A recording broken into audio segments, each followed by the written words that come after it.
अस्सलामुअलैकुम my YouTube friends, कैसे हैं आप सब लोग। उम्मीद है सब ठीक ठाक होंगे, सबके रोज़े बेहतरीन जा रहे होंगे।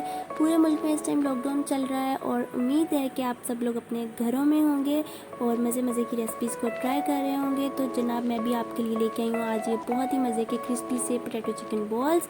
तो आए सबसे पहले इसके इंग्रेडिएंट्स को देख लेते हैं।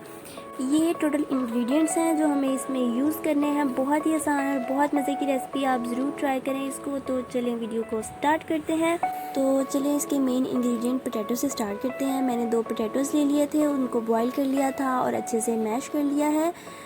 उसके बाद चिकन ले लिया था, उसको मैंने श्रेड कर लिया है और ये ऑलमोस्ट 1 कप है। देन अगर हम लोग सब्जियों पे आएँ तो मैंने एक छोटी गाजर ले ली थी, उसको बहुत बारीक सा चॉप कर लिया। ये हार्ड होती है और इजीली कुक नहीं होती, इसलिए कोशिश करें कि इसका साइज़ आप लोग छोटा रखें। देन मैंने 1/2 कप मटर ले लिए हैं, इसको बॉईल कर लिया है। उसके बाद जो बंद गोभी है और हरा धनिया, इन दोनों की आपने अमाउंट अपने हिसाब से लेनी है। 3 से 4 हरी मिर्चें ली हैं। उसके बाद मैंने एक बड़ी प्याज ली थी, उसको बारीक चॉप कर लिया। अगर आपके पास छोटी वाली है तो आप 2 ले लें। देन बारी आती है स्पाइसेस की। स्पाइसेस में मैंने 1 चम्मच नमक लिया, 1/2 टेबल स्पून कुटा हुआ धनिया, 1 टेबल स्पून गरम मसाला, 1/2 table spoon black pepper, 1 table spoon मैंने ली है कुटी हुई लाल मिर्च और 1/2 टेबल स्पून आप ले लें रेड चिली पाउडर।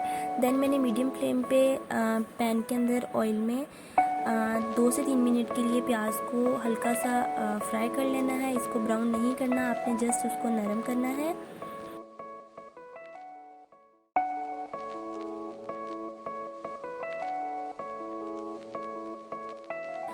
तब तक आपसे रिक्वेस्ट है कि मेरी इस वीडियो को लाइक कर दें और अगर आप मेरे इस चैनल पे न्यू हैं तो काइंडली मेरे चैनल को सब्सक्राइब कर दें। और अगर आप मेरी रेसिपीज़ को ट्राई करते हैं तो अपने रिव्यूज़ मेरे साथ कमेंट्स में ज़रूर शेयर किया करें। तो अब आप ये देख सकते हैं कि ये नरम हो चुके हैं प्याज। अब आपने सारी सब्जियां ऐड कर देनी है। मटर और हरा धनिया आपने ऐड नहीं करना। और मटर जो मैंने उबाले हुए थे उनको मैंने बारीक मैश कर लिया है।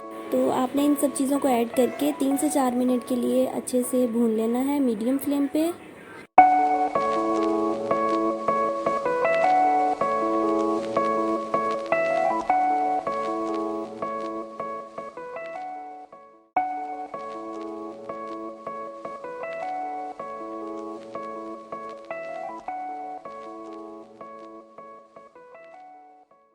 तो जैसा कि आप देख सकते हैं कि ये सब्जियां नरम हो चुकी थी, तो मैंने इसके अंदर आलू जो मैश किए हुए थे वो डाल दिए। देन आप चिकन ऐड कर देंगे, हरा धनिया, मटर का पेस्ट, ये सारी चीज़ों को ऐड कर देंगे और इनको लो फ्लेम पे 2 से 3 मिनट के लिए पकने देंगे।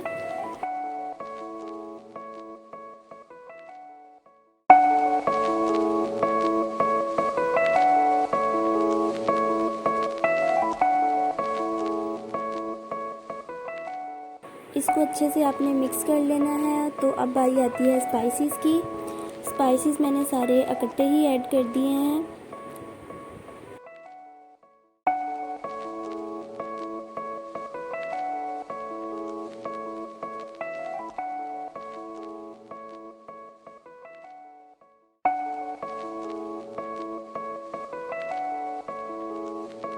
इसको अच्छे से मिक्स किया और अब मैं इसके अंदर विनेगर और सोया सॉस 1 टीस्पून डाल रही हूँ। अगर आपको टेस्ट पसंद है तो डाल लें, अदरवाइज़ आप इस स्टेप को स्किप भी कर सकते हैं। आपका ये मिक्सचर जो है रेडी हो चुका है, लेकिन अगर आप ये विनेगर और सोया सॉस डाल रहे हैं तो आप 1-2 मिनट के लिए इसको मीडियम फ्लेम पे फिर भी कुक कर लें।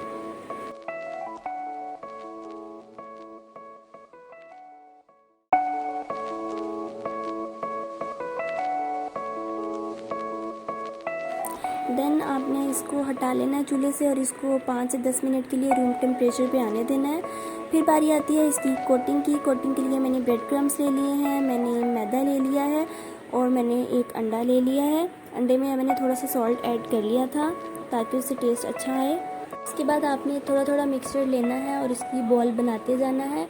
और बॉल बनाना मेरा नहीं ख्याल कितना मुश्किल काम है और किसी भी लड़की को ना आता हो।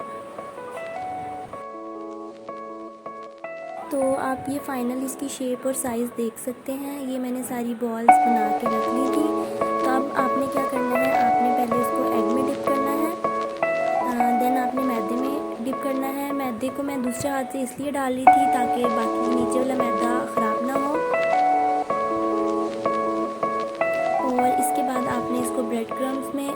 डिप कर लेना है और आपने इसको फ्राई कर लेना है।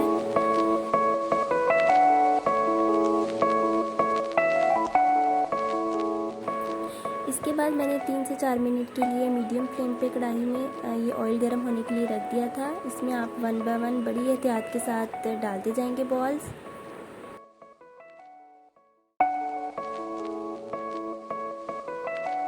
जब इसका लाइट सा गोल्डन कलर आ जाए तो आपने इसको निकाल लेना है। मैंने इसको यहाँ पे डिश आउट कर लिया था। आप इसको किसी भी चीज़ के साथ सर्व कर सकते हैं। आप रायता ले लें, चाय के साथ सर्व कर सकते हैं या कोई भी और सॉसेस जो आपको अच्छे लगते हैं। उम्मीद है आपको मेरी ये रेसिपी अच्छी लगी होगी। काइंडली मेरे चैनल को सब्सक्राइब करें, मेरी वीडियो को लाइक करें और कमेंट्स में मुझे अपने रिव्यूज़ ज़रूर बताएं। फिर मुलाकात होगी इंशाल्लाह नेक्स्ट रेसिपी के साथ। तब तक के लिए अपना बहुत सारा ख्याल रखें। अल्लाह हाफिज़। Thanks for watching.